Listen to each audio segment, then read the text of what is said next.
Hello everyone, I figured I'd do an updated everyday carry in the Polaris RZR.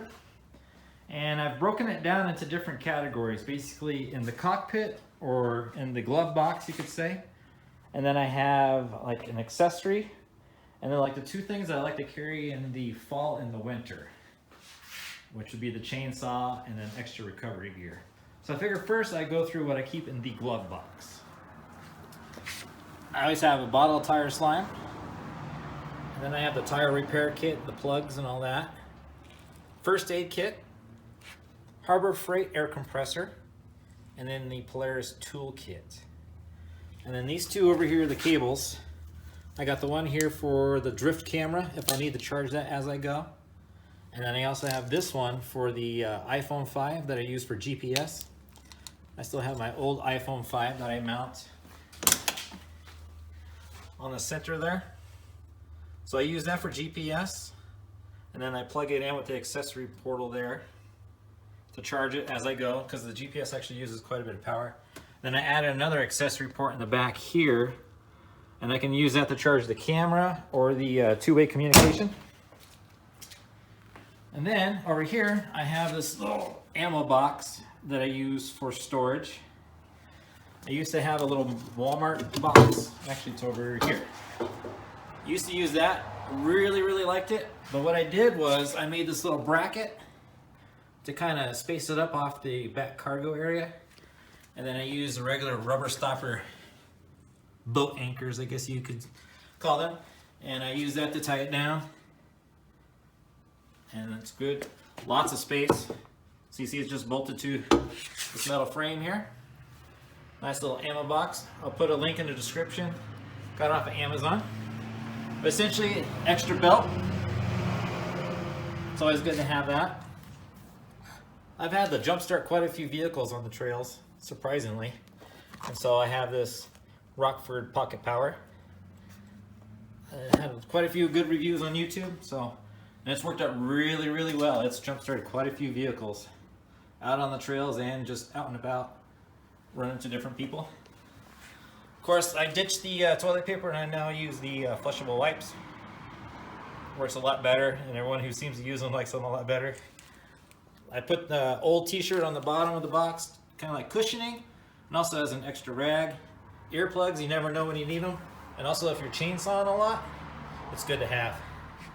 Bug spray, flashlight, extra plugs, 2 extra batteries for the camera, memory card for the camera, another iPhone cord, extra fuses, not only for myself, but you know, if you run across another ETV or RZR or whatever on the trails, and they have like a winch or something that's blown out, there's some fuses for it. Ratchet for removing the clutch cover. Chainsaw tools. Just a chainsaw on the fly. And then the cooler. Just a standard Rubbermaid cooler. And then the same thing, I made a little stand for it. Space it off of the cargo box area.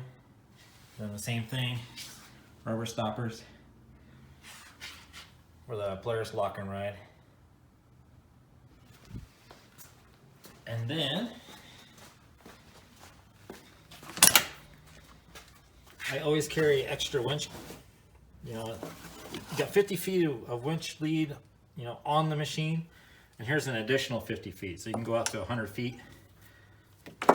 Tree saver, and then there's a shackle underneath that. So I always carry that every single time. I always have that available. Now, like going to whatever consider like optional maybe.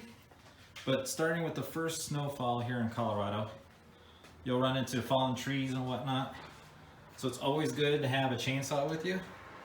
And I made this bracket.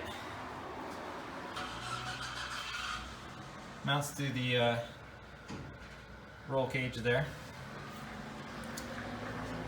Just sandwiches it in there. Comes in super handy. Like I said, the first snowfall, and then you go throughout winter, and then to spring, and then when the trails open, the beginning of June is when you'll start running into fallen trees again. As the trails open up, no one's been out there, and so you'll run across fallen trees. And then by, I don't know, beginning of July or so, I kind of ditched the chainsaw. I no longer carry it until, again, that first snowfall around October, November. So I consider that kind of optional. I don't carry it every single time, like, you know, throughout the year, I should say. But everyday carry in the winter, spring, and the beginning of summer, it's good to have a chainsaw with you. And then over here, I have my recovery bag. So I always have another shackle, 2 more shackles there. Over here, you got the snatch blocks. And there's 3. The reason I carry 3 is like if you have to reverse winch, it's good to have 3 in order to be able to accomplish that. And then I have another cable. This one's steel, so I don't use it as much, but anyway, sometimes you need to go out to 150 feet. There you go. And they have 2 more tree savers down on the bottom there.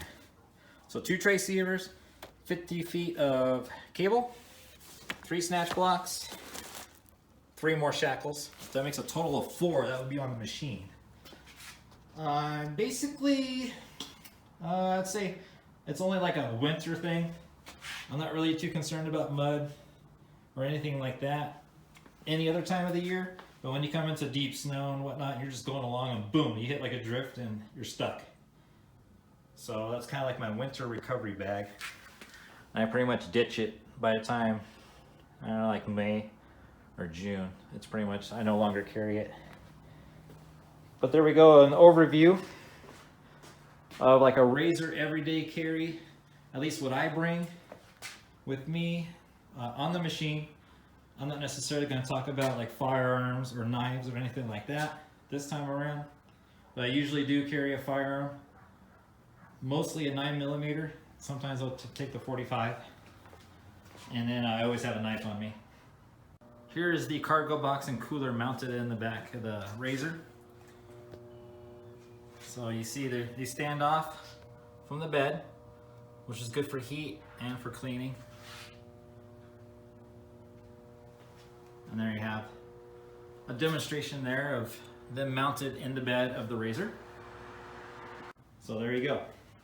A little bit of an overview, again, of an everyday carry and a Polaris razor. And this is Bullet Outdoors. Peace.